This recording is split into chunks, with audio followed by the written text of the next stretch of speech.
Hello and welcome to the all-new Marvel Roundup, the Southgate Media Group's guide to the Marvel Comics of the week. As always, I am Phil Parrish, and joining me is... Charlie Esser! Alright, it's my turn to start us off, so I guess I will start us off with Amazing Spider-Man number 27. You remember it's the whole Return of Norman Osborn thing. And it starts off... What?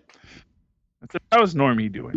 Well, I guess he took it personally. Well, I guess last issue, Spider-Man was calling him a coward, because he was hiding behind a different face. So Osborn had his doctor, I guess, put his real face back on, and the doctor's, like a replay of that scene of Jack Nicholson from the first Batman movie. It's just like, I must remind you, Mr. Osborn, I warned you against performing this procedure again so soon, and well, Osborn has his real face back, but it's all lumpy and like saggy, and didn't go perfectly. Why would he do that? You mushnick. Of course, it's not like you can't just go do, more plastic surgery on it, It's like, this is the Marvel Universe. People are like swapping out faces left and right, Yeah. I'm not sure how much of a problem this really is, but yeah. Well, the doctor's telling him the muscles in the human face, weren't meant to, I guess go through all the, we're meant to do this so often, and yeah. We'll see. It'll get fixed eventually, I'm sure. Yeah, because no artist wants to draw that every time. Mm-hmm. It's like, and this is a universe of super science, so it's not like there's not somebody out there with, fancy, stem cell magic face stuff to put on him. Yeah. So, and then Osborn, I guess he's allied with the Countess Katerina Karkov, who's she's like the royalty of Silver Sable's made-up country, Simcaria. Because then they show Silver Sable talking to Spider-Man and explaining how she survived the Rhino a few years back, and because they're about to storm the country with all Spider-Man's, all his new Parker Industries provided spider vehicles, like motorcycles and Humvees. Because Silver said, her people are being forced to build all these weapons and stuff, and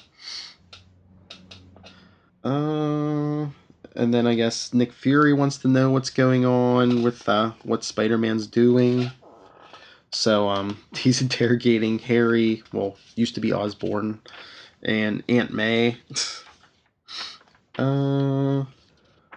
But then his shield forces find the Parker Industries plane that was supposedly bringing Spider-Man and Silver Sable in. But when his team storms it, it's empty. They got off beforehand. And that's when Nick Fury calls Mockingbird, but she's turned in her shield credentials, Charlie. So she basically has resigned from shield, and now they show her with Silver Sable's new Wild Pack, and so her. And why did she resign? Well, basically Fury said, we're basically going after Spider-Man, and so I guess Mockingbird took a side and was Spider-Man's side. Oh, okay. Thought this was maybe going to be somehow Secret Empire related. No. Yeah, so Spider-Man, Mockingbird, Silver Sable, and the new Wild Pack, who is Tango, Juliet, X-Ray, Foxtrot, and Romeo, are about to storm the country of Simcaria. Yes, so they come in, and of course, Spider-Man's still broadcasting a signal saying, "Norman Osborn, what are you, a coward? And come out and face me." But he doesn't. He sends out all his goblins and all his weaponry. So battle.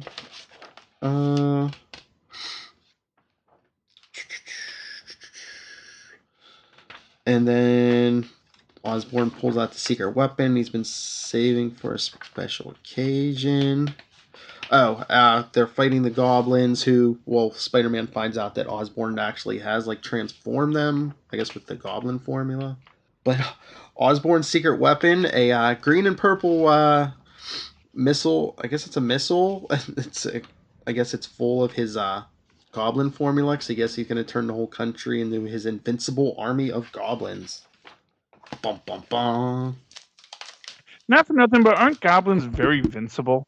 I think the only advantage is spider battles. I think the only advantage it gives you is like super strength, and there's a form of a healing factor. That's how he survived being impaled on his goblin glider. But I understand that. I'm just saying, like when you say, well, they're the invincible goblin army. That's his words. Yeah, I'm just saying. It's like I think anybody would say, aren't you often vinced? You know, aren't you highly vincible when you're facing spider beings? Not for nothing, it's not like the Marvel Universe is short of spider beings. No. That's all I'm saying, Norman. But yeah, it was very vincible. But yeah, it was good. Thumbs up. Very good. Okay. Let's go from there. I'm going to go to Gwenpool. The unbelievable Gwenpool, number 15. So when last we left our intrepid heroine, actually we're not where we left her, because all of a sudden we're a long time ago in an interesting ancient Norse place where Asgardians have come to visit. And it is always interesting when you see that, like, where the letter gives somebody an Asgardian accent, but not everybody. You know, I've become very noted about accents in this ever since Doctor Strange made the comment about how, you know, there are these dimensional accents, and that's why Gwenpool's bubbles are pink, because you can tell what universe she's from. We see the story of Nude and Olaf, where basically the two Viking clans are fighting over this land, and one group is nearly defeated, but then the leader from the other group, or the group dies, and the leader of the group that was defending the land says, you know, let us make peace, let us share the land, yada, yada, yada. And his people are like, wait, what now? That doesn't make any sense. We've beaten all these guys. Why are we letting them share the land? And then we find out that basically these dwarves have this magical gemstone that can hold a person's soul. And then when you put the gem in someone's body, then they can control it. This is the gem that currently holds Cecil, our Gwenpool's buddy. Anyway, we see this is all exposition at a museum called Ancient Avengers, Thor in the Old World. And there's a docent at the museum who's so excited to tell people all about, you know, this legend of dwarves and this mystical stone that was recently stolen. Meanwhile, back in Ghost Rider's trunk, the Ghost Rider is talking to poor Cecil and being like super evil. And that is not cool as far as Cecil is concerned. And because basically he's saying, oh, you should kill Gwenpool. He's like, I don't want to kill Gwenpool. Anyway, Gwenpool, of course, knows who Robbie Reyes is, knows where his high school is, because she likes to memorize establishing shots. They pick up, they break Cecil's gem out of the trunk, but then a bunch of dwarves steal Cecil, and they have to go on the run. Meanwhile, of course, Hawkeye is blindfolded so she doesn't learn Robbie Reyes' secret identity. Let's see here. Robbie is about to go full Ghost Rider, and Gwen explains to him, don't do that, because then your entire class will know who you are. They get into Robbie's car, and they go on a high-speed chase against the dwarves, with Hawkeye shooting dwarves with arrows. They're smashing up the local area as they do this. Gwenpool's very excited because, oh wow, the car can phase through things because it's a ghost. They're going to put the gemstone into an unstoppable, brainless killing machine monster. They're very excited about this. They free it from its crate, and it's this big purple monster. It is smashing things. And then Cecil says, you know, throw me at the monster because I can take it over. And that's what I can do. So she does, he does, and now suddenly the giant unstoppable brainless monster is now a super unstoppable purple dogman being who quickly dispatches the dwarves, who all agree to go back to the mines of Nordfelheim and promise to do well. Cecil, basically now that he is, in control of the big purple dog monster, he, returns to a more human side, though he's still a big purple furry dog monster, which is weird, with a diamond stuck in the middle of his forehead. But he's cool with that because he's alive again. He can taste. He eats an old dirty hot dog off the ground, then drinks all the water from, I guess, a river that they're by. And he is actually oddly happy for someone who is now a giant purple dog monster.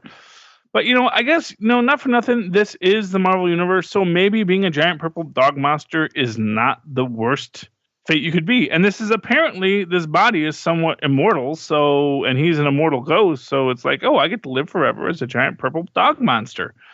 Not the worst life I could have. Gwenpool's basically realizing that she's helped most of her friends from the old MODOK crew.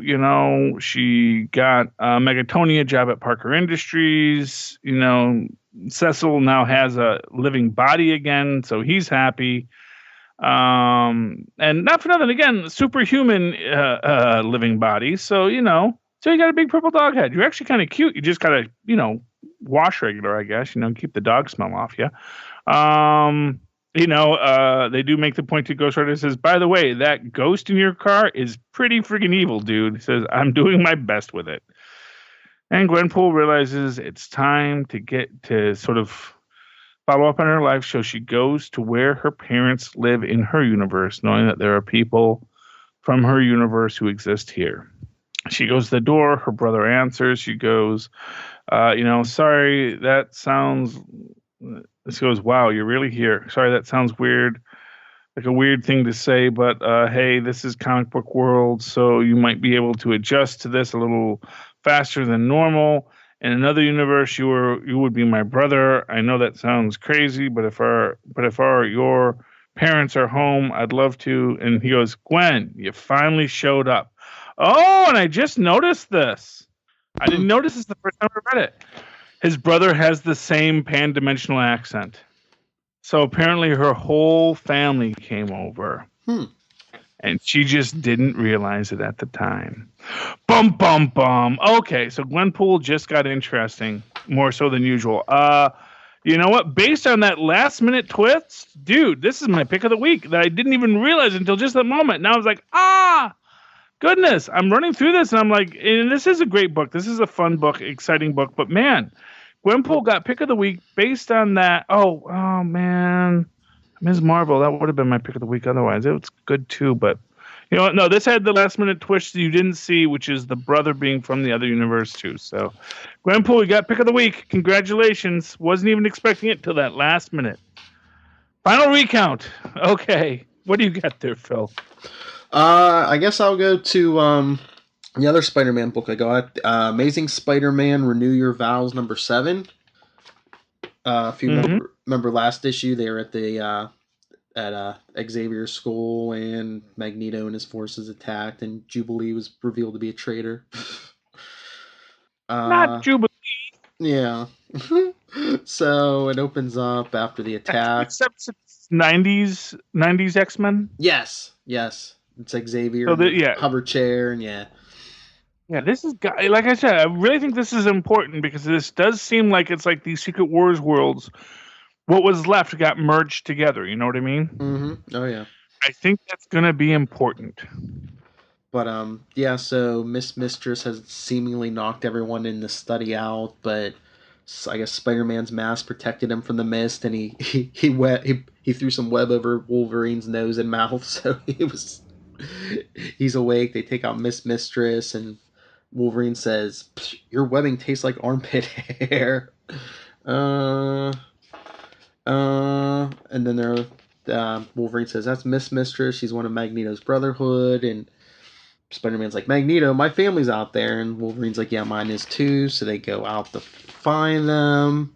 But then moments earlier, right before that happened, outside, Mary Jane's talking to Cyclops, and she's asking him, you know, because of what he said last issue. She goes, "How did Professor Xavier's decision to join with the Avengers to police superpowered beings cost you the woman you love?" And Cyclops says, "Jean and I disagreed on the basic premise.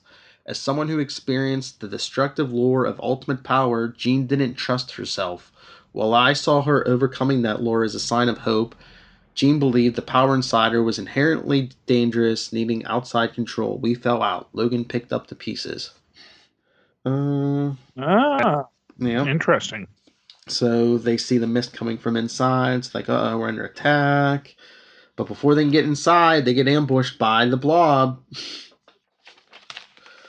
So they're fighting the Blob, and then inside at Cerebro, Magneto is talking to Jubilee, and they have Annie Parker and what's her face? Forget her name. Wolverine and Jean's daughter. And Magneto saying, with Charles's device, we can influence the mind of every mutant on Earth. And Jubilee says, "Don't you need a telepath for that?" And then the voice says, "He has one." And Emma Frost walks in, and Jubilee saying, "But she's not an ally, she's an enemy." And Magneto, "The enemy of my enemy," and so forth. In wars and politics, alliances are forged by mutual goals, not morals. You seek a change in the status quo, change there will be. And while Magneto and Emma Frost are getting Cerebro ready, that's when Annie's talking to Jubilee. She says, "Why are you doing this? They're bad guys." And Jubilee says, "You're too young to understand." She says, "I'm not. I'm almost 9. And she says, "You don't have to be grown up to know hurting people is wrong. They hurt your friends." And Jubilee saying she lived her whole life waiting for Professor Xavier to make things better for mutants. He says things will change, but nothing does. We have to hide what we are and what we can do. Magneto will change that. If people get hurt, maybe that's the price we have to pay." And Annie says, "You mean your friends? Kate's mom and dad? My mom, my dad, me?" And Jubilee's like, no, it doesn't have to be that way. And Annie's saying, "You think you're grown up, but you're not. When I was a little kid, I wanted everything right away." And Jubilee's like, "You're still a little kid." She says, "I wanted to use my powers, but mom and dad said no. They said, be patient. They said, some things take time. I hated it. I hated waiting. But you know what? They were right. Don't tell them I said that. I'm glad I waited." She says, now they help me and I help them. Maybe the professor's right too. And even if the professor isn't right, they are wrong." And that's when little Kate gets upset and lets loose with her mutant power. I guess it's like a bright, blinding flash of light, which is why her code name, Charlie, is Shine. Wait, this is Kate? Yeah, Logan, Wolverine and Jean Grey's daughter. Oh, okay. Yeah. For the minute there, I thought we were talking about Annie. So okay, that was my confusion. Yeah. So Annie and Kate get away, and then Magneto's like, "Find them," and Jubilee says, "They're children," and Magneto says, "As if that matters. This is war. If you're not an ally, you're an enemy. Find them, catch them, and if necessary, kill them." Then they show Annie and Kate in the ventilation shaft, and Annie's saying, "Don't worry, I won't let anybody hurt you." And so they're calling through the ventilation ducts. Meanwhile, Spider-Man and Wolverine are trying to find everybody, and they take a shortcut through the danger room. But then they run into Jubilee, and she attacks Spider-Man and Wolverine, but Annie's watching from the ventilation shaft. She yells, "You leave my daddy alone," and comes out of the ventilation shaft. She says, "You hurt your friends, you hurt everybody. All you care about is yourself. I hate you," and she tackles her down. That's when Jubilee's trying to explain to Wolverine, and he's telling her, "Kid, change takes work. Doesn't happen overnight. Siding with the Brotherhood, what you get is a revolution. The only thing that's for sure in a revolution, people die." that's when all the mutants get hit with a psychic attack, and they're down. So the spiders head for Cerebro, and meanwhile Peter's telling Mary Jane, maybe you were right about the school. Maybe this isn't the best place for a kid like ours. And Mary Jane says, don't be silly, it's perfect. She says, I changed my mind from before. I hadn't seen how the students here protect each other. So they get to Cerebro, and Emma Frost has the Cerebro helmet on, and I guess she's even controlling Magneto now. She tells Magneto, I can't control everyone with the X gene and take down these annoying spiders. Take care of them, would you? So she has Magneto fight the spiders. And so Annie wants to help. Peter's telling her no, but then all of a sudden, Peter said he feels the Regent tech suit tapping his spider powers, and then that's when he sees Mary Jane knock out Emma Frost with a fist to the jaw. Which also takes out Magneto since he was being controlled by her. Did she really need spider powers to take out Emma Frost with a fist to the jaw? Well, at least that's the way you know she's out. Yeah, I guess so. And she was angry, you know. And I guess they send the Brotherhood of Evil. I don't know if it's Shield maybe that comes for Magneto and his Brotherhood, and they're taking them to the raft, and I guess they're taking Jubilee too. And because Jean Grey's saying, should Jubilee be going with them? And Cyclops says, not our call. My guess, the professor won't keep her there. She'll be bad.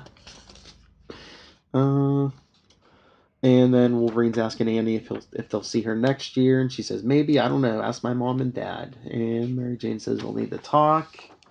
And last page,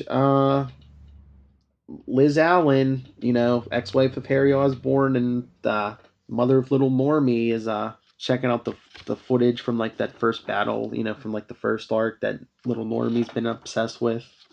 Mm-hmm.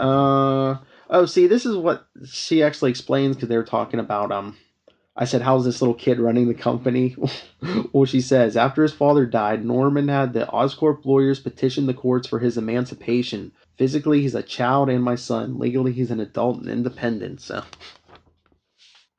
There we go. I don't know how old he is, but I mean... Yeah, so he's emancipated. And then Liz she's holding like a cup, looks like, something you drink out of, but has some kind of, looks like something black in it. And I was like, what is that? Until I turned the next page and saw the cover for the next issue, which looks like Mary Jane in a Venom symbiote. So, I don't know if Liz Allen, what she's doing with the symbiote, but nothing good. The edge of the Venomverse, I'm guessing. Oh, maybe. But yeah, this was a good issue. Like I said, I enjoy this book every month. It's a thumbs up.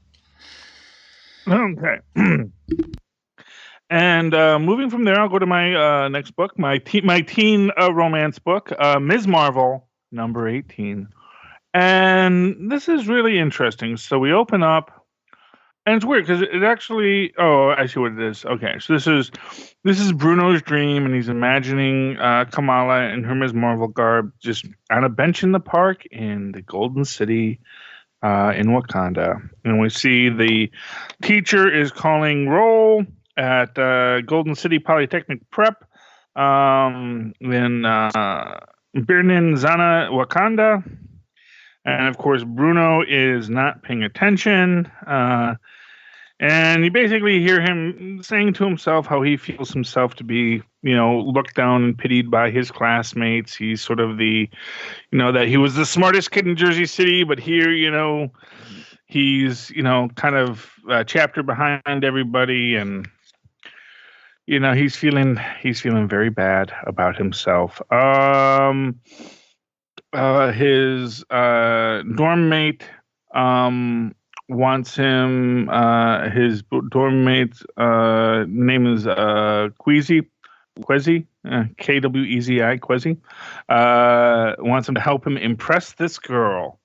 He needs his help. And Bruno goes along, not realizing that what he wants to do is go to the Golden City Advanced Research Lab, where He wants to steal some vibranium. Oh boy. Um, they're walking back, and he has Bruno be the distraction to act like a lost tourist. The guards are distracted as Quasi walks in. His bracelet opens the door, which is like, that's interesting. Why does his bracelet open that door? Then all of a sudden, Quasi's hover car seemingly blows up. The guards run to it. Quasi tells Bruno to come in because he didn't blow up his car. He just put the parking brake on and set the afterburners to go off. They're wandering through. They come across a big chunk of vibranium. Quasi tells Bruno to cut him off a chunk about yay big. Bruno's being like, I can't. I don't have my arm, but he realizes he has to do it with his non-dominant hand. He does it. He catches the vibranium with his foot. Bruno's all proud, and Quasi's like, yeah, come on, we got to go because I turned off the exterior alarms. Didn't even think that the vibranium might be set to trigger an alarm itself. So they're trying to run. Bruno, of course, has limited neurological lateral control, so he can't run that fast. And they go to jump out a window. Quasi's got the vibranium in his pocket. Bruno tries to go, and then he falls off. Quasi catches him.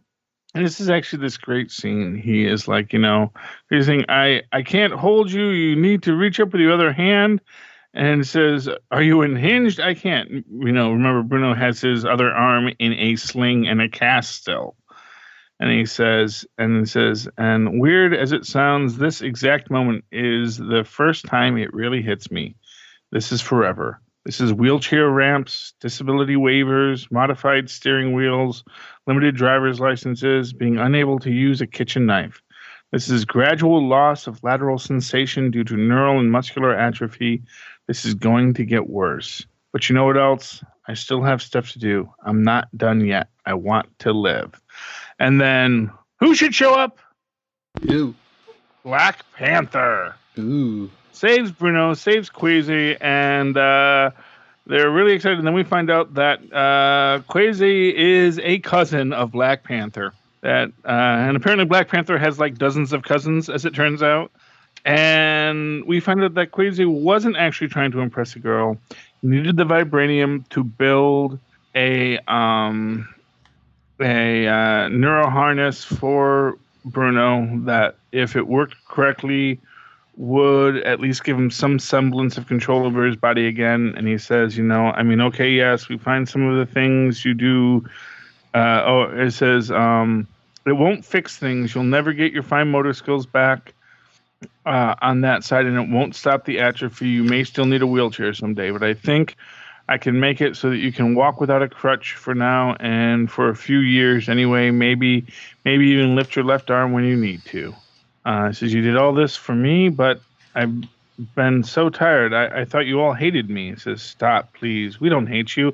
Okay, yes, we find some of your things you do inscrutable, like your need for that undrinkable grape beverage, this grape soda, and sometimes your accent is difficult to understand, but we all know what you've been through. And so they all become friends, and basically Black Panther says, when Quasi says, I'm ready to accept the consequences of my actions, Uncle, and that's where we get the big reveal, Uncle, and says, I have long suspected you would turn out to be an embarrassment to the royal family, young Panther, a lesser son of lesser princes, but today I am impressed. Says, next time, ask me when you need something. This is the last time I will let an adventure like this slide. And he tells him to teach Bruno some etiquette. Bruno's very impressed, but he's like, hey, I'm only extended family. My mother is one of King T'Challa's 10 million cousins. The Wakandas have a saying that's been rolling around in my head. The first part goes, the universe is so big it has no center. The second part goes, we are the center. We are the center. Really good. Next issue, back to Jersey, I'm assuming. Possibly in the middle of Secret Empire, but we're going to have to find out what happens next. Holla at Kamala. If you are interested, send letters to mheroes@marvel.com. I really did enjoy this book. It is a big thumbs up, as always. I do love my Ms. Marvel. I tell you, Ms. Marvel and Gwenpool are probably two of my favorite books consistently, and really glad to have read them. What's your next item up for bid, Phil? All right, well, I'm going to shock everyone and do my pick of the week already. I'm going to go with the $10 Deadpool number 30. Well, for $10, it better be the pick of the week. That's all I got to say. Yeah, and it's one of those big, huge ones because it's $10, but it's all one story. It's not like backup stories or anything. It's one story. Wow, man, that must have been like a novel. Yeah, so sit back and relax, everyone. Well, it opens up with Scott Adsit, remember the S.H.I.E.L.D. agent. They show him giving away all his earthly possessions and writing letters to everyone he knows. And I guess he resigns from S.H.I.E.L.D. He throws his badge into the river. So it's not looking good, but it's not what it appears to be. Meanwhile, Deadpool hijacks is it American or Russian space? I think it might be even like a private one, but a space shuttle. 'Cause he's thinking about Madcap and everything that happened, about how they merged, and when Madcap escaped him, he took some of his nastiness with him. So he needs a weapon to kill him, something that will actually kill him, Charlie. So where does he go? Well, to start looking. The moon? That's right. Because he's going. That was a random guess. Well, it is the moon because he's breaking into the Watcher's old house. Don't those Watchers ever watch anything? Well, remember Uatu's dead. Yeah, but his wife and kid are still there, and and not for nothing, Nick Fury's still there. Yeah, but they don't show anyone. They just show him like laser sorting his way in, and he says this guy watched and saw everything. Uatu showed up at all the big parties. Oh, and that because there's a mess inside. He says, "Looks like I'm not the first guy to toss his crib looking for something." He finds some kind of laser gun, but it doesn't work. Then he's looking at the screens because he says, "Oh, look at all the Watchers disaster porn." But he sees a big cosmic battle going on, so he's like, "I gotta get there. There's probably gonna be some great weapons." So he grabs looks like a golden surfboard, and I guess it's a solar sail. So he takes off, and he's like, "I realize I've never done this. Taking a vacation." Stopped killing for just a moment and experienced the majesty of the universe, the beauty of... And then he sees the big space battle. He's like, oh, yeah. I don't know if they say what planet this is he comes down on, but it's one where Ultron was at, because, like, one side in the battle was, I guess, the population, and that side has been taken over by... they look like half Ultron, because Deadpool's even like, yeesh, Ultron wasn't kidding when he said he wore Hank Pym's face and messed up the galaxy. Oh, well, not my problem anymore. So, battle. And then he's asking one of the aliens where he can find some, he needs weapons. And the alien keeps telling him the best place to go is nowhere. And, of course, it's like one of those who's on first, who's on second jokes because it's just the where. And the guy keeps saying nowhere. He's like, I got to go to nowhere? That's a place I should go? It's a place with weapons? He's like, the place I got to go, it doesn't have a name? And the guy keeps saying nowhere. And he's like, yeah, I get it on the down low. I can do that. Where do I go? And he says nowhere. So then Deadpool's just had it with the guy. He laser swords him, and he's like, who knew it'd be so hard to talk to aliens? And he's basically curled up on a ball on the ground, and that's when the Nova Corps shows up. They're looking for survivors. They grab Deadpool, and they're taking him back to their, I guess their orbiting base, wherever it's at. And Deadpool's asking them, how much power does those helmets have, and pass one back here. And one of the Nova Centurions says, lie back down, or I'll drop you back where I found you. And he says, you guys are getting 1-star review when this ride is over. So they get back to the station, and guess who's a commander in the Nova Corps, Charlie? I don't know. Who's a commander in the Nova Corps? Atsit. Oh, what? Oh, goodness. He made it to space somehow. Yeah. The Nova Corps. Yeah. Fascinating. So he goes out. Atsit was in his office. He comes out, and he's talking to some of the Nova Corps, and he says... I guess that they might be recruits. He says, "Good evening, everyone. Let me be the first to welcome you into the service of the Nova Corps. My name is Scott Adsit, and I'm from Earth." And you hear a couple boo, and he says, "Come on, we're not all bad." And a Skrull says, "Your people blew up my planet." And he says to himself, I seem to remember there was some unpleasantness from you Skrulls leading up to that." Go ask the Skrulls. But basically, Adsit tells him, we all came together. We're all different species, but, to protect the universe. And the Skrull's not wearing his helmet. And Adsit says, "Shouldn't you be wearing that Nova helmet?" And the Skrull says, "It hurts my ears. The Corps should make me a special helmet to fit my head." And Adsit says, "You're a shapeshifter. Can't you just change the shape of your head and squeeze into it?" One of the other Novas says, "You can't make him shift if he doesn't want to. That's speciesism." And that's it. Just walks out like, "Okay, good talk, everyone. Let's save the universe, not kill each other." And then some robot tells him there's been a survivor of the incident, and Adsit walks in and goes, "No, it can't be you." And Deadpool's like, "Adsit, what are you doing here? Don't you think these helmets are small?" Because he's trying to put on that Nova helmet. Why are you dressed like that? Are you trying to sneak out of here too? He's like, "Let's sneak out together and we can kill twice as many of them." And Adsit's like, "No." He's like, "I'm dressed like this because I transferred to the Nova Corps." And Deadpool says, "Even better, take me to the armory. Popeye needs his spinach." And Adsit says, "No, I left Earth to get away from you. I don't want to die because of some stupid thing you did. I joined the Corps to forge a different path for myself. I don't want to be some guy that just dies in one of your stupid stories." He's like, and Deadpool's like, "Hey, remember that time when we first met? You hired me to kill undead presidents for you?" And Adsit says, "Touche, not all the stupid in my life is your fault. I transferred from S.H.I.E.L.D. to Nova Corps because I wanted to explore new worlds and keep the Earth safe from space. I want to date a green-skinned girl." Don't we all? And Deadpool says, "Now the truth comes out. Take it from me. Careful what you wish for with the non-human chicks. Also, green-skinned girl sounds like the most worst Van Morrison song." And not for nothing, they have a lot of green-skinned girls on Earth, man. That's true. Maybe none of them are interested in Adsit. Well, yeah, but what, he thinks the ones out in space are going to be that interested? I mean, that's just that's a big assumption on your part there, Adsit. That's all I'm saying. More numbers, more opportunity, I guess. I don't know. Well, I suppose. Yeah, I guess you could find more. So Deadpool's asking him, he's like, "While I have you, what's the most powerful weapon in the universe that isn't a magic hammer or some green ring or whatever?"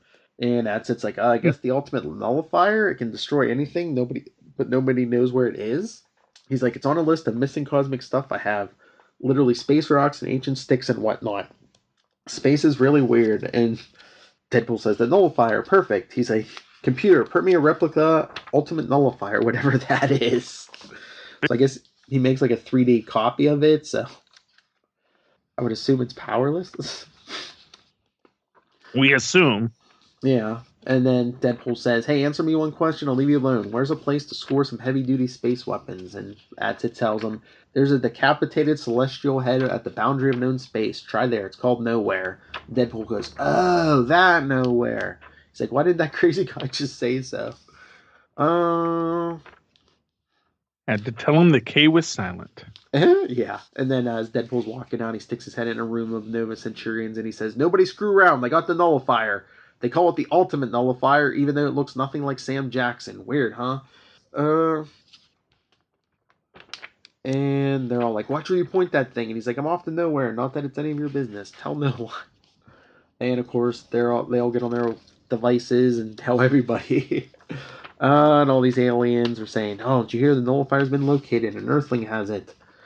So Deadpool steals a ship.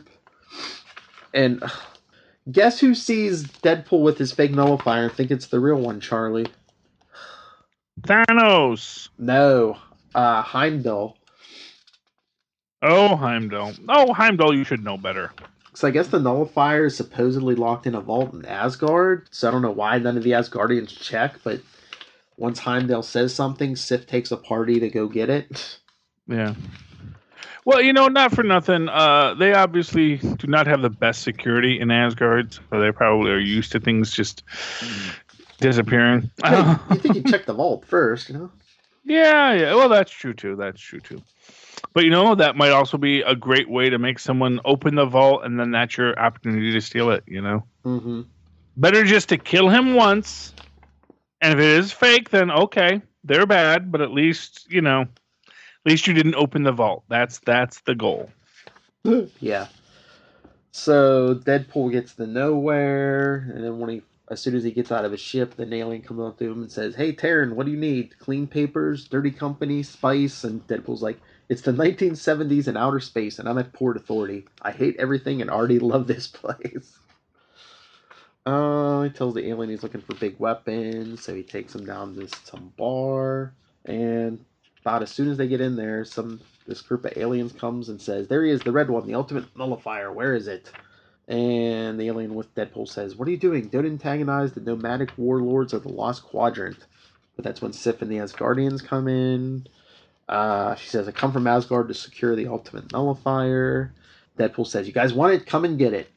And the aliens are after him. The Asgardians are like, tell him, "Remember, this pub shall become a carnal house, and you are choosing death, Midgardian." And he says, "Ha! I've always chosen death. It's kind of my thing." He dives behind the bar, finds a gun, vaporizes one of the aliens. He's fighting the aliens and the Asgardians. Chops the hands off one of the Asgardians. Fight, battle. Oh, and then the Asgardian that he cut the hands off of, he shoots him through the chest with some kind of laser gun and kills him. And the Asgardian goes to Valhalla, and everyone there is like, "Oh, welcome to Valhalla. How did you get here? Was it He says, "I fought a battle in a tavern on behalf of Odin," and they're like, "Oh, superb! How did thou fall?" And he says, "A warrior named Deadpool shot me in the chest." And they go, "Deadpool?" And he goes, "Yes, is he known to you?" And they're all like, "Ha ha ha! Don't let anyone in the Valhalla these days. Deadpool! Ha ha ha ha ha! Fret not, Pussy Willow. There will be another Ragnarok in a few thousand years, and you can come back as a loot or a stable boy or something tougher." uh, Hey, so I guess Deadpool has a Deadpool's a reputation tough guy. in Valhalla. And then Deadpool's fighting. Not for nothing. People are making jokes about Deadpool. How many of them have killed Deadpool? Exactly 0. Exactly. So, you're all dead, and you're saying, oh, Deadpool's to be laughed at, but he's the one still alive. You're all dead. Yes. But yeah, Deadpool's fighting Sif, and he says, "Valhalla sounds like all those frat parties I can't remember, but I assume I hated." He's like, "Sorry, I know religion is one of those topics that makes people with swords crazy. I'm sure your afterlife is the same dumbness that everyone else's is." And she's telling him Valhalla is a glorious place. She cuts off one of Deadpool's arms. And he's telling her, she says, after she cuts off the arm, she says, "Don't tempt me into cutting off a piece of you that you would miss." He says, "Don't tempt me into tempting you to do stuff to my dongle." And she says, "I've never been more disgusted by a mortal man." And Deadpool says, "Wow, that actually hurts. Because didn't you date that non-union construction worker Thor back in the day? What was his name? Strikebreaker? Mullet Strike?" And she goes, "Thunder Strike." Yeah. That's when a brood shows up, and they give the translation because none of them can understand the brood. It says, "Give us the nullifier." And Deadpool's making jokes about the health code rating on this bar, and Deadpool's telling the brood, "I don't want to get it personal, but I don't want to read online about Deadpool beating up a queen in a space bar." And that's when the brood spits acid on him, and he goes, "Oh, how original. What are you going to do now? Try and shove some kind of hideous egg baby down my throat?" And in the translation, he doesn't understand. The brood says, "That's rich coming from you. Tell Deathstroke I said hello." Hey, wait a minute. Oh, goodness. And actually, technically, that actually is exactly what the brood do, because the brood are kind of ripoffs. Mm-hmm. But I guess they're saying Deadpool's a ripoff too. But Deadpool isn't really a ripoff of Deathstroke. Just like they have slightly similar costumes. They just both have Spider-Man eyes. So really, they're all both a ripoff of Spider-Man. If we're honest. But yeah, so they're all fighting the Brood. It bites the head off an Asgardian. It supposedly infects Deadpool, but Sif and the aliens kill it. And one of the aliens says the Red Jester was infected. He will become a monster now. And Sif said, "Fairly, but I think you mean a bigger monster." Deadpool says, "This woman, she gets me. I think I love her." That Deadpool sits up. He says, "Yeah, I can feel all my parts again." And she's like, "How can you move?" And he says, that's when a little Brood bursts out of Deadpool's chest, and the aliens are like, "What madness is this? The Brood didn't take him over. The youngling is somehow fused to his chest." And that's when the alien in his chest bites the throat of one of the aliens. Even Sif gets some acid in the eyes. And that's when Sif offers gold to anyone who take out Deadpool. And that's when Deadpool says, "You hear that, buddy? They're coming for us. But don't worry, I won't let any crummy aliens John Wick my pet. Here, I have a present for you. Let's make it official." And he gives the little alien like a little Deadpool mask and two guns. He says, "Meet Dead Pal." He's like, "Trust me, you don't want to know what I usually put that mask on." So fight. Deadpool's fighting a bunch of aliens. And then guess who shows up to the party, Charlie? It's nowhere, so it's Rocket. Rocket. Sorry, I was on mute. That's okay. That's what I figured. But then Rocket sees what's going on, and he's like, "Yeah, I'll take a pass on this one." Most of the aliens, there's a whole bunch of dead alien bodies, and then Deadpool drinks some kind of strange alien alcohol, and then the alien in his chest is drinking some. He's telling the alien to go, but he won't, so he takes a chainsaw and cuts the alien off of him. That's when the alien scurries off. I only guess the wound where the alien was at, he squeezes it like a zit. Ew. And that's when Monarch Starstalker shows up. And he says, "Nice to meet you." Deadpool says, "Nice to meet you, Monarch. I'm Santa Claus of Earth." And he says, "I've never seen such carnage. The name Santa Claus will soon spread fear throughout the galaxy." And he tells him he's after some stopping power. And he said he wants Starstalker's gun, and Starstalker says, "This gun, it stays right by my side unless I draw it, and then someone dies." Deadpool says, "How about I make you an offer? Give me that blaster or die." Then Starstalker shoots him. Deadpool goes down. He says, "You're really on the top of Santa's naughty list." "I lied to you. The name's not Santa Claus. It's Satan." In a moment, I'm gonna stand up and kill you. That's when Starstalker tells him that Nullifier's a fake. However, you might be interested in the subject itself. He's like, "Who are you talking to?" And I swear, this guy's everywhere now. Who's Starstalker talking to, Charlie? Tanalier. Who indeed? Tanalier Tivian, the Collector. That guy's everywhere these days. Oh, the Collector. Oh, well, yeah, but they're gonna be jerking him in Guardians. Well, or not Guardians, Ragnarok. And they actually, they already did that in the recent. What book was that where someone was like saying, "Oh, the Collector, he's not that good of a collector." His Grandmaster was. Guardians of the only Guardians of the Galaxy #1, yeah. Oh yeah, because yeah. But Tanalier, how's he doing? He wanted the Nullifier, but of course that was a fake. Then he sees Deadpool's, healing factor as he's growing a hand back, and he seems like he's interested till he sees Deadpool's face, and then he says no. But then Deadpool says, "I'm curious." Oh no, the Collector's like, "I'm curious why your profoundly stupid ruse about the Ultimate Nullifier." And Deadpool's like, "Oh, I'm trying to rid Earth of this colorful, unique, totally indestructible clown. He's just so perfect. I can't live with my own imperfect body while his is on my planet. I've tried everything to destroy him. He just pops right back together. Well, bye. Then the Collector pulls him through a portal and says, "Tell me more." He's like, "Welcome to the finest and most exquisite collection of rare items in the entire galaxy.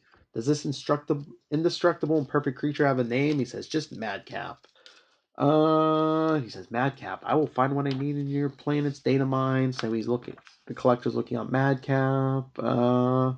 He's like, "I'll take this Madcap." And Deadpool says, "You wouldn't really be interested." And the Collector's like, "Yes, I would." He said, "You've convinced me. I must have this delightful, colorful, humorous, and indestructible creature for my collection." And Deadpool's like, "Sold." He says, "After you locate this creature, activate this beacon. I will arrive on Terra to collect Madcap."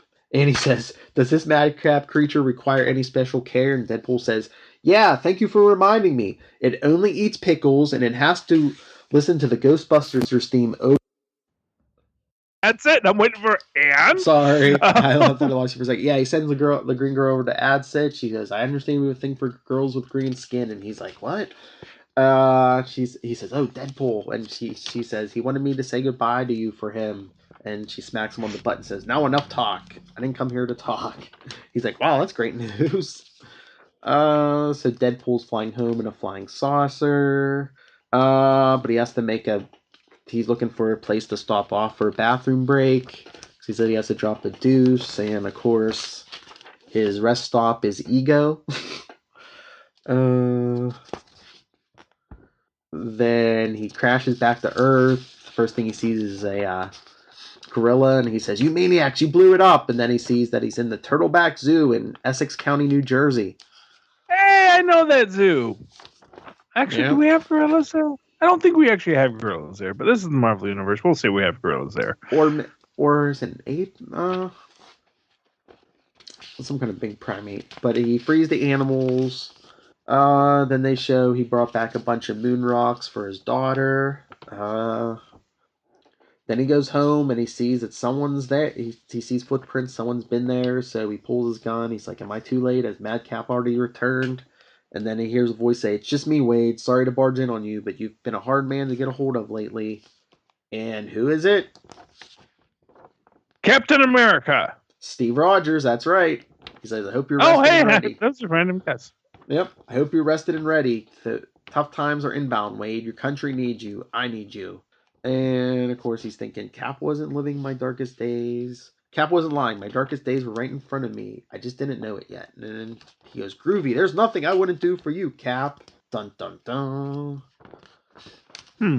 To be continued in Deadpool Secret Empire. That is interesting. You know what I find interesting? Yeah. Cap came to his apartment to pick him up, and we'll get the Uncanny Avengers, but at the end, towards the end of that, doesn't Cap come by in a car and pick him up? Oh yeah, no, absolutely, yeah. That was just what I was going to mention. And that's actually a weird thing that I'm noticing, and it's like, I don't know. There's almost like dual presentations of scenes, because you know what the strange part is though too. Yeah, both books are written by the same guy, so shouldn't he get? If the same guy's writing both scenes, shouldn't he get them right close? Yeah, it's kind of weird. Although I guess maybe Steve is approaching him here, and then he picks him up in there, and I don't know. It's weird, but yeah. You have to assume that it's set up so that they make sure that the people picking up each book know what's going on with Deadpool and Steve. Yes. I guess that's why they're retelling the same story. It's just weird to have it be so different in how it winds up. Where one he's at his apartment, one he's picking him up in an SUV. So, but maybe they'll. Sorry, yeah, my pick of the week, big thumbs up. I'm usually not a big fan of Deadpool in space, but this one just worked for me. Yeah, well, it sounded very interesting. Although he still has to find Madcap so that the Collector can collect him. Because that's gonna end well, I imagine. Okay. Moving right along. Let's do Uncanny Avengers, number 23. Okay, let's see here now. When last we left our intrepid heroes, Rogue had kissed Deadpool. All of a sudden, Wonder Man pops out, and Rogue passes out. She awakens to see Deadpool, sort of in that like, wait, what happened last night? And she says, wait, me and you? And says, and Wonder Man. What an entrance. What an entrance. Sorry you missed it. And then all of a sudden the Beast comes in and high fives Wonder Man with his foot, because I guess that's the thing they do. And they're all very happy to all be hanging out together as best friends. They basically say that although Rogue still has all of... I'm not quite... Because did Rogue lose her Ms. Marvel powers? I don't know. For a while there, she had like a bunch. She might have lost them, but she was able to store like a bunch of different powers. I don't know. They go so many different. They change her so often. That was like her original like invulnerability, was she had all of Ms. Marvel's powers when Ms. Marvel went into a coma for like a decade. Yeah, she could fly. Yeah. For those who remember that far back, that was when original Rogue could fly and everything. This is back in the 90s, kids. So some of you probably weren't born then. That weird thing when you start to realize that there were people who weren't born in the 90s who are now reading comic books. Yep. Because next year you were not born in the 90s and you will actually be able to vote. Great. Sweet Christmas. Sweet Christmas. Someone good. That's all I got to say. Okay. Anyway, so it turns out that Deadpool drained all of Simon Williams' bank's accounts. Well, he was disappeared, and then Synapse comes to go, and so that's that. And then Synapse goes to do her thing to wake up Cable. She uses her Synapse powers to go connect with Cable's dark unconscious. And we see that Cable's dark unconscious is full of Sentinels, as well as Strife and all that kind of stuff. And Synapse kills, or actually had Strife shoot himself in the head to get Cable back. And then we realize that, then we see the Raggedy Man the Shredded Man show up, except it's not the Shredded Man, it's actually future Synapse. No! Synapse realizes that basically Cable had downloaded his mind into his arm so that Red Skull couldn't get access to it. And now he's back, and then he teleports back out to a different time because visiting hours are over. Meanwhile, Deadpool is talking to a real estate agent who basically is telling him that once you spandex a property, nobody in Manhattan wants to live there. Because you heard about what happened at Avengers Mansion, which is true. Meanwhile, you got Janet Van Dyne talking to Jeremiah Drum about, says, really? Actually, Jeremiah saying, really? Deadpool and Rogue?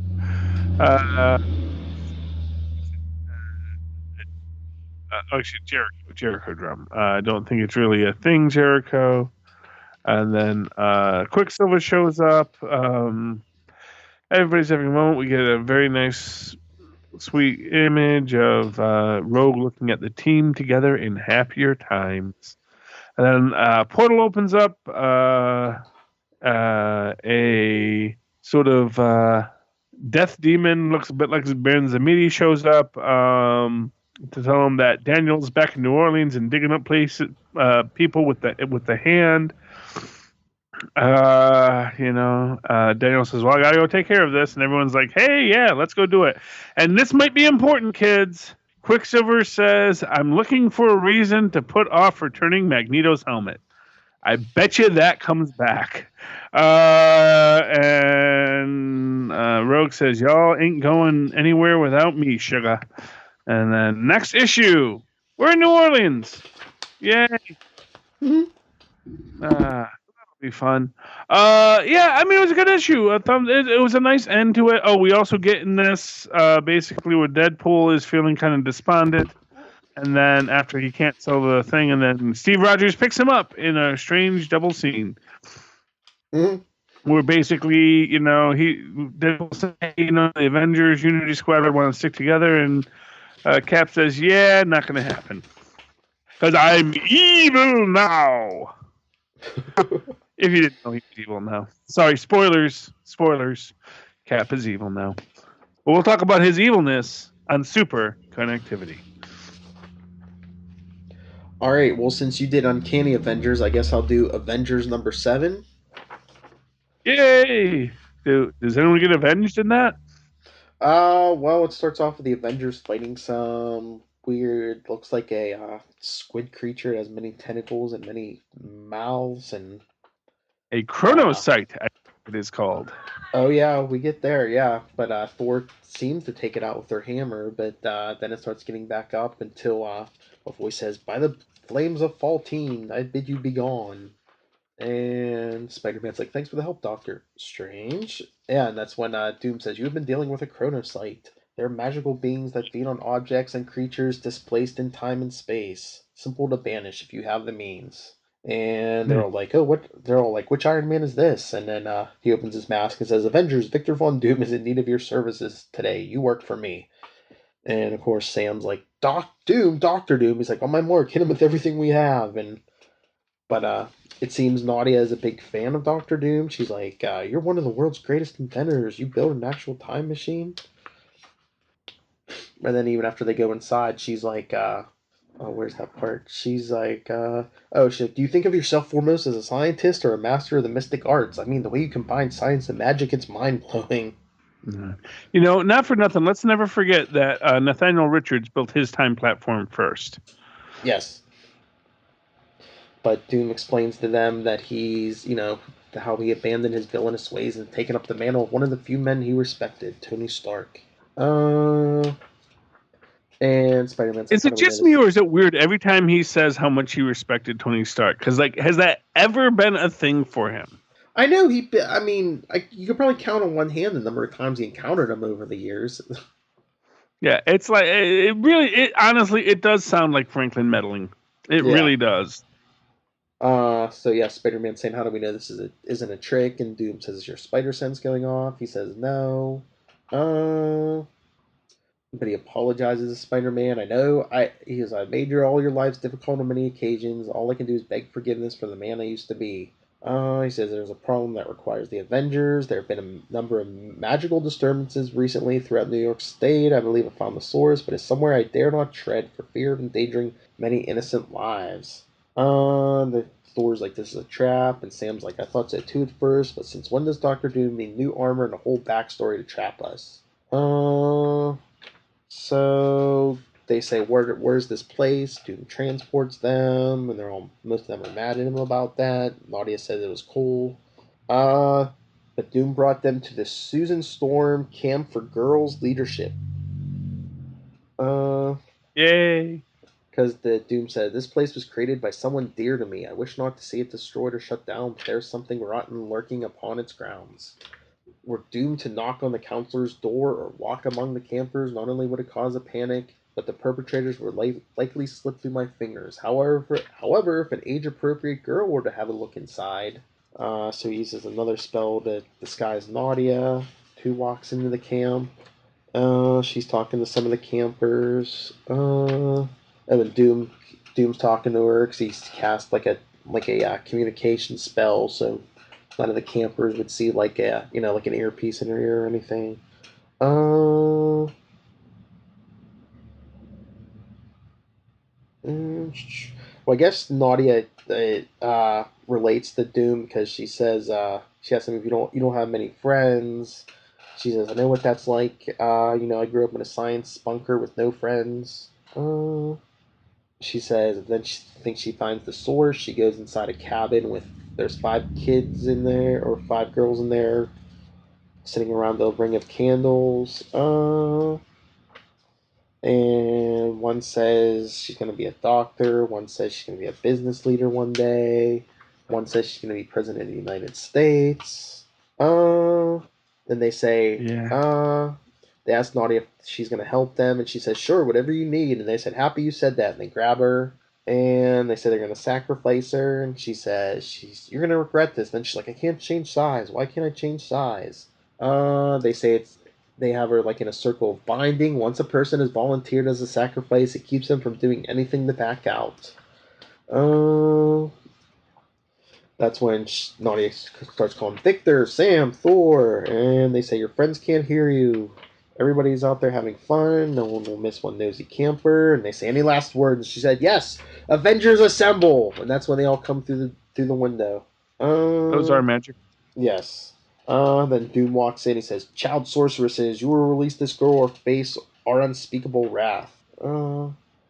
My mistress says otherwise. She says, you now face the champions of Anna Melik. Warriors, show them your true forms. And then they're standing there in armor.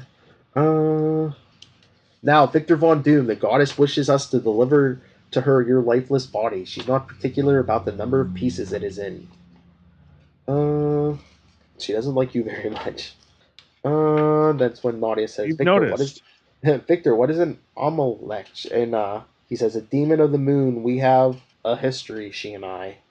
Then he says, Avengers, hold them and find them to banish this demon. It'll take a moment. And Hercules is like, hold back teenage girls. But then they're stronger than they look.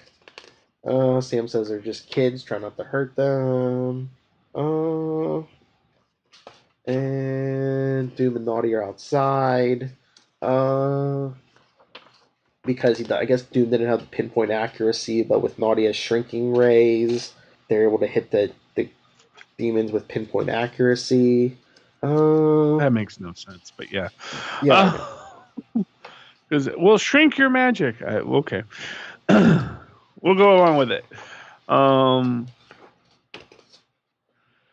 I do have questions about this issue, and I want to throw those out to you, but I'll let you finish first. But anyway, they banish the demons, and then the next day in the Avengers Archive, Nadia and Sam are going through some stuff, and Nadia finds Carol Danvers, like, the gloves from, her old black gloves, and she's like, why do they go? She's like, what's the deal with these gloves? They go up to my shoulders. And that's when Sam says they're part of Carol's costume, and she's like, wait, Captain Marvel used to punch out aliens wearing opera gloves? And she's like, do you think the chronocyte was after what do you think the chronocyte was after? One of these Kang souvenirs? And Sam says, probably. Half the stuff here has traveled through time. And then she says, hey, Sam, and he says, I've never seen that before. It's the, the thing on the wall that says, here lies Avenger X. And she says, do you think there's somebody in it? And he says, no, it's probably a prop from some villain like the Grim Reaper. And that's when two pink glowing hands come out of it. To be continued. To be continued. Now, and again, this is one of these things where we're talking about like things that seem to have double occurrences. When you saw the pink glowing hands burst out of the tombstone, and you hear, the reference to the Grim Reaper in that same scene, who did that make you think of anyone? Are you hinting around that Wonder Man? Yeah, Wonder Man bursting out of this when we've already had Wonder Man come back somewhere else. It's but I don't know, because I guess maybe I didn't think of Wonder Man because he was in Uncanny, but I mean this is like pink. A lot of times I think a lot of his energy looks like almost like a purplish. It looks, I don't know, to me it looks too light to be Wonder Man, but. Well, yeah, I guess here's what I'm going to say is like if I saw that and I hadn't read Uncanny, I would immediately think that's supposed to be Wonder Man. Because, it's a slightly lighter shade than his energy often is. But honestly, whenever they make him into that pure energy form, it's always a little weird. Because sometimes he's black, sometimes he's red, I liked him when he just actually looked like a person. But yes. Yeah. And weird in this issue is, like, do you get the feeling that maybe Doom, like, brought that demon there to test Nadia? Maybe, or, just so he could buy the Avengers' trust by getting rid of it. I don't know. Yeah, I mean, like, because that's what was weird about it. Because, like, clearly Doom is testing Nadia the whole time, and he wants to see Yeah. what she's going to do. Is she a villain or is she a hero? And it makes you Well, wonder, like, did he create the whole situation, or did he just, that, oh, well, we have to have, I need a Nadia to go into this place that only a teenage girl can go. yeah, And it but suggests that maybe Doom had done something there. yeah, but he did say it fed. What did it feed? It feeds off time display stuff, and maybe it was after Avenger X, whatever that whatever that is. Well, no, not the Chronosite, Oh. the Moon Demon at the girls' camp. Maybe, but he seemed like he'd rather not have faced it, unless that's just Doom acting. But Yeah, but like I said, it seemed really convenient that that because based on Doom's voiceover, you get this whole thing about how Doom was trying to test Nadia and see what she was, and have the situation play itself out essentially so perfectly. It makes me wonder what Doom's motivations actually were. So that's my take anyway. That's my worry. Okay, should I get to my final book? Yeah, if you want. I have 2 books left, but yeah, get to your final. You can get to your final Wait, book. you have 2 books left? Yes. How do I always miscount your books? I don't know. Do you want to do one of your books again, or do you want to do your 2 after mine? Well, here I'll do another. Here I'll do one of mine, then you can do your last one, then I'll do my last one. Because speaking of time displaced things, Old Man Logan number 23. He is very time displaced. Yes. It opens up in New Jersey, of course, as all our great stories do. It is the happiest place on earth. And basically, what's his name? Asmodeus is. Remember, he was trying to raffle off Wolverine's body, Old Man Logan's body, to AIM and Hydra. And I think there's somebody else there. But AIM's prepared to pay $1 million, but they're like, we need proof that his consciousness has really been cast out. So Asmodeus stabs him through the chest. And then, meanwhile, in the past in Madripoor, Logan feels the pain in his chest from getting stabbed. So he's still connected to his body somewhat. So, he's chasing a kid in the past who took the amulet he needs to time travel. Then he gets stopped by the Yakuza who shoot him. And that's when, of course, he gets back up, cuts through them. He finds the kid, and he gets the amulet, and he travels again. And this time he's at the Xavier Mansion. I don't know, they're playing baseball. I don't know what year this is supposed to be, but I guess Bobby Drake, Iceman, is the umpire because Logan was up to bat. He grabs him and he says, "Listen to me, Bobby. I don't have much time." And he says, "Listen, in the future, I need your help." And they're like, "Wait, future? Did you drink that skunky beer in the fridge? Because that stuff has been there for like 10 years. And Cyclops says, "Calm down, Logan." He says, "Shut up, Slim. This doesn't concern you." He's like, "Bobby, I need you to remember this. No matter what else happens, I need you to remember. Go to 123 Bleecker Street in Jersey City. He has my body there. He has me trapped. The date is..." And he's like, "I don't know how much of that I got out in time. Don't know how much he heard." And he's like, "Next..." What, were you going to say something? I was going to say 123 Bleecker Street, really? What, you think it's a fake address or something? I mean, it's a conveniently easy to remember address. It's not like it's 1342 Amway Way. Yeah, I know. So Logan travels. Then he's like, all of a sudden I have a mouthful of dirt and I feel old. He's like, "Wait a minute, did it work? Am I actually back?" And he says he thinks he's in the wastelands. And then he goes back to his house. He says, "This is my home. This is where I live. This is where they died, my family." He's like, after they died, after the Hulk gang slaughtered them, I left this place and never came back. And a part of me screams to get away now, not to revisit it. But he says, maybe this all wasn't a total loss. If I'm back here, I can still find Danny Cage and Banner's grandchild. Maybe I can find a way too. And he opens the door and he's like, no, it can't be. And there's his wife and kids in there. Hurry up, Jim. Your oatmeal is getting cold. Oh, yes, alive. So he said, that's what he's thinking. He's like, I'm back before they died. He's like, I'm home. Then his daughter's like, what's that, Paul? It's pretty. He pulls out the amulet. He goes, it's nothing. He drops the amulet on the floor, Charlie, and he crushes it with his foot. He says, I'm home, and I ain't never going back. Well, that's what he wanted. To be so everybody's happy. Yeah, but I just wonder what's going to happen. Well, the villains get an unstoppable, killing, mindless death bot, and Logan gets to live happily ever after with his family. Sure, of course. But yeah, this was a thumbs up. Okay. I guess that'll go to my last book now. Secret Warriors, part of the Secret Empire, numero uno. We open up at and this is kind of interesting because, as we do know, Cap is all about branding. We have Daisy in a diner in the Bronx after the takeover in Mott Haven, the Bronx, and she is being confronted by two S.H.I.E.L.D. agents, S.H.I.E.L.D. logos, and S.H.I.E.L.D.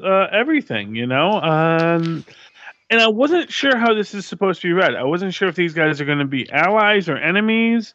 They're enemies. Spoiler. But she quake powers them, and then we go to Nowhere, New Jersey. Now, makes me wonder if Nowhere is actually a city in New Jersey. I doubt it. That's not really I think if there was a Nowhere, New Jersey, I would know. Although maybe it's actually now here in New Jersey. Anyway, we see these Hydra agents, and again, branding. The Hydra agents, young kids, they're all excited because they're in the convoy, and they're telling the story about the time that they met the Vulture.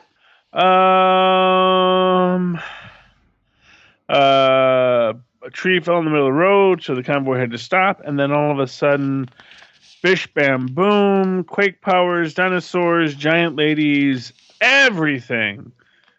Crazy happens as these young Hydra agents get themselves properly beaten up, and then before the takeover, 10,000 feet over Annapolis, and it's Agatha Harkness, who is dating Steve Rogers at the moment, making a reference to Sharon Carter's very, very poor consistency with the artist style, and they're doing totally this weird. I have no idea what they're doing with her face here, but it is very distracting. Basically, S.H.I.E.L.D. has had pings on two separate IPs that we'd marked as probable Leviathan bases. There's a discussion about ignoring coincidences get you killed, which is Nick Fury's old mantra. Quake is going to take her team, but then Cap sort of says, "No, I'll handle this personally because he's evil. Don't forget that, kids." We see that Quake is meeting with Moon Girl and Ms. Marvel. The dinosaur checks her out. They're going to the, they go to the transport truck, but it's three other Inhumans, not the Inhumans she was looking for. We see in Baltimore Harbor before the takeover, Quake's team gets taken out by the Wrecking Crew. They're called Moth Squadron. Man, that is not an impressive name. Quake manages to escape, but many of her team is killed. She's obviously looking for someone. She gets her team together. Brooklyn-bound D-Train before the takeover.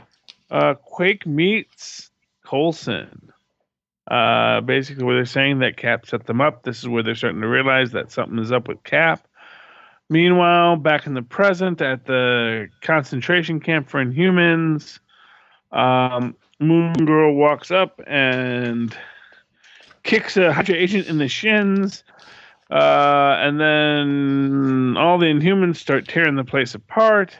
They get to the quarters of Karnak. who is like, "Oh, hey, Quake, how are you?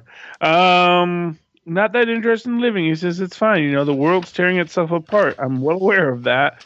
This is as good a place as any for me to hang out till the world tears itself apart." You know, it's like, really, do you think if I wanted to leave, I couldn't? You know, and not for nothing, I assume that Steve Rogers knows that too. You know,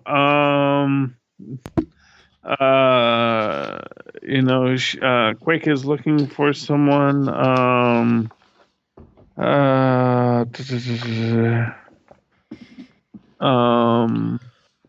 Let's see, who's she looking for? I forgot that.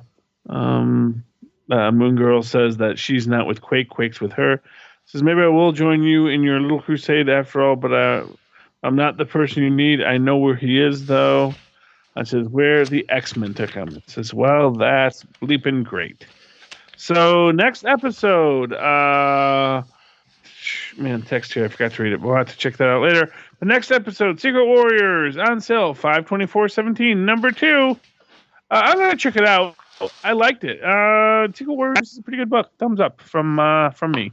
Awesome. That's my opinion. Yeah, I like it. I you know what? I like that Karnak's in it. I like that this is now a Moon Girl book that I get to pick up, because I've always been fascinated by Moon Girl. I just didn't want to pick up a Moon Girl book because I just had so many other books I was picking up. It's sort of like I like Nadia in the Avengers, but I just don't want to pick up an actual Nadia book. Yeah. Not because I have anything against Nadia. It's just I have too many dang books. So these team books are a great way to get these characters' stories without having to, plop down an extra $4 a week on a solo adventure. I like team books. All the adventures of these great characters without having to pay for individual stories. That's my take. All right, then I'll get to my last book, X-Men Blue number 3. If you all remember last issue, the young X-Men encountered Sentinels who said, hello, fellow mutants. So the X-Men are trying to... Sentinels? What? They're trying to battle the Sentinels. The Sentinels say, desist, fellow mutants. This conflict serves no purpose. We mean no harm. We are like you. And then some girl comes running out, and she says the Sentinels helped her. She's an emerging mutant. She says her name is Belen. All this destruction is my fault. I couldn't control it. That's when the Sentinels grab her and the X-Men, and they take off. They say they're going to show the X-Men they're striving for the same goal, to save mutant kind. So they take off. For some reason, the Blackbird's been programmed to follow the X-Men, so it follows behind them. That's when Belen's telling Jean Grey, 1 minute I was minding my own business, then I felt a strange headache, a fever. The earth started shaking, cracking open, and I was causing it. These robots stopped me before I hurt anyone. They switched my powers off, because they have some kind of power dampener going on. But Jean says, these Sentinels are famous for killing mutants. You are a mutant.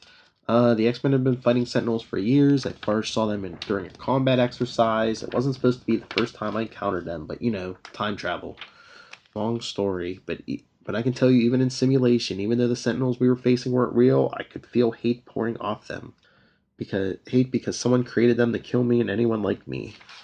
Real or not, they terrified me. So I guess they get back to their base. Looks like a mountain. They don't say where.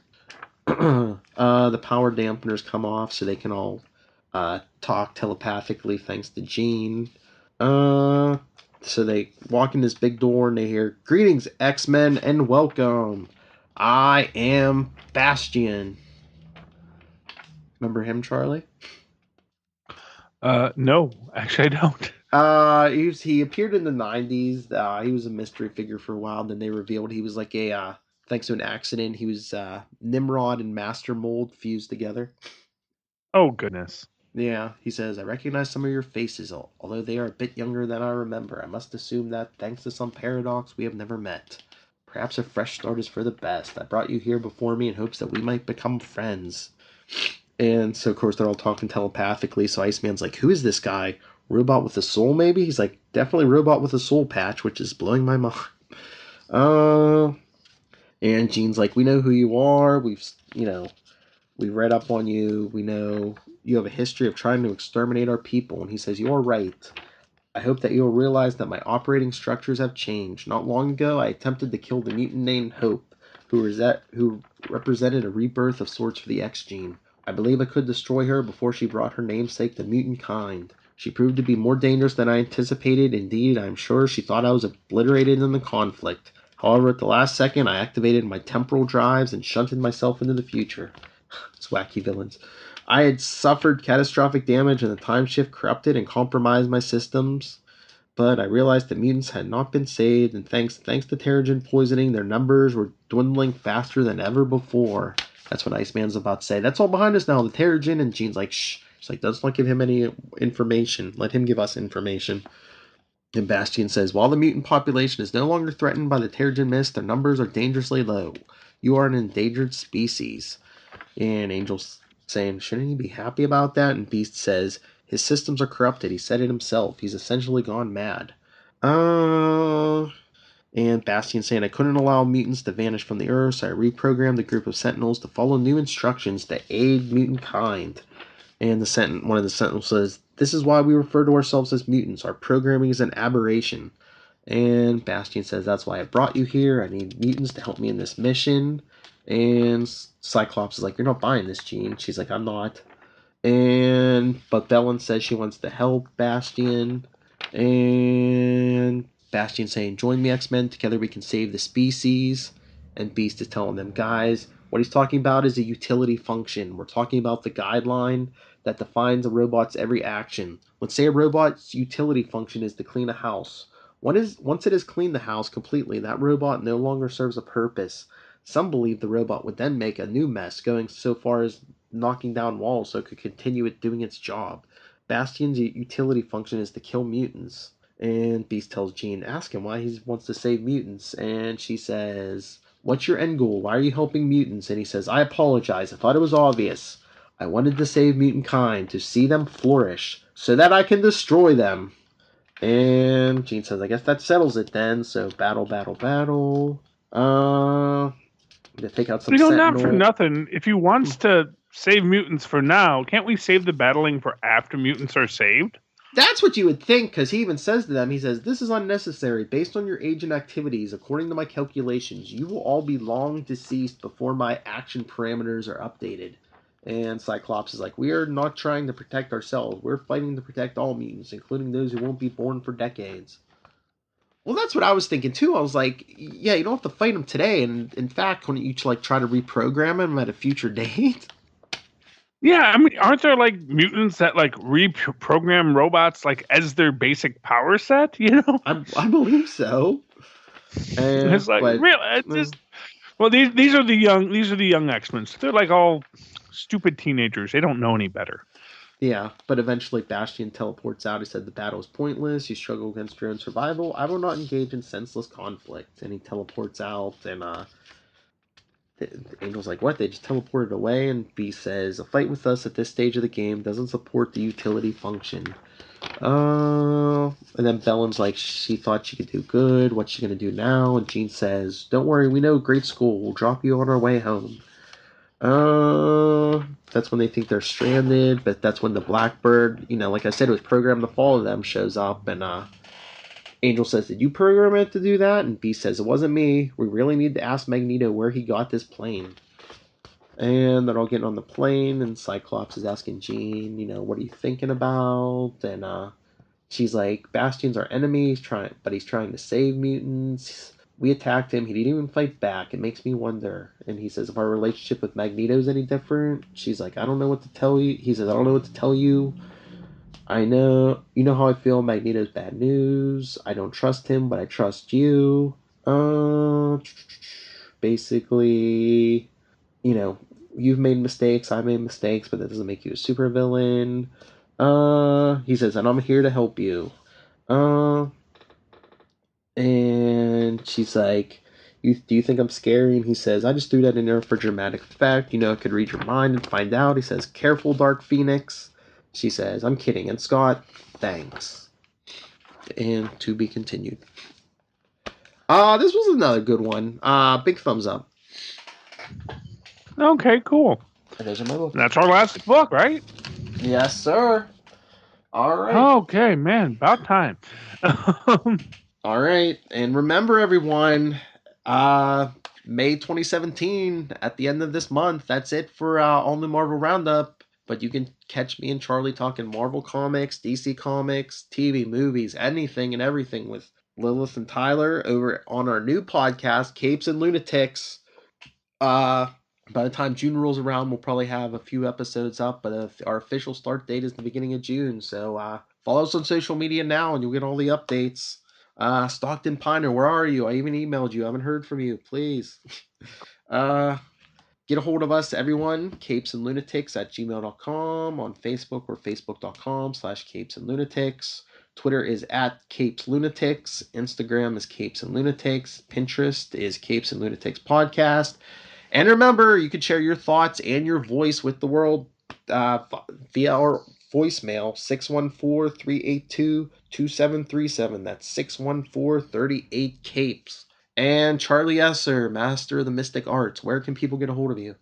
Well, you can always write to me in the old-fashioned email way at superconnectivityblog@gmail.com. That's superconnectivityblog, all one word, @gmail.com. And, of course, follow me on the Twitters @Charlie Esser. That's CharlieEsser. Look for the 2 E's in the middle for quality. And, of course, my personal stuff. I don't have a fancy sing-song way to my stuff like the great Charlie Esser. But if you want to follow simple old me, NightwingPDP @gmail.com. On Twitter, I am @NightwingPDP. And like I said before, remember to follow Capes and Lunatics because we got a lot of good stuff coming. All right, I guess that's it, Charlie. Just under 2 hours. That's all we got. Yes. That's all there is. There ain't no more. So quit your knocking at our door. All right, everyone. May is still here, so join us back here next week. We'll still be here for a little while. But the end is coming soon. And this time there will be no Franklin Richards. Well, not to save the Marvel Roundup, but on Capes and Lunatics, we will rise like a phoenix from Arizona. Good night.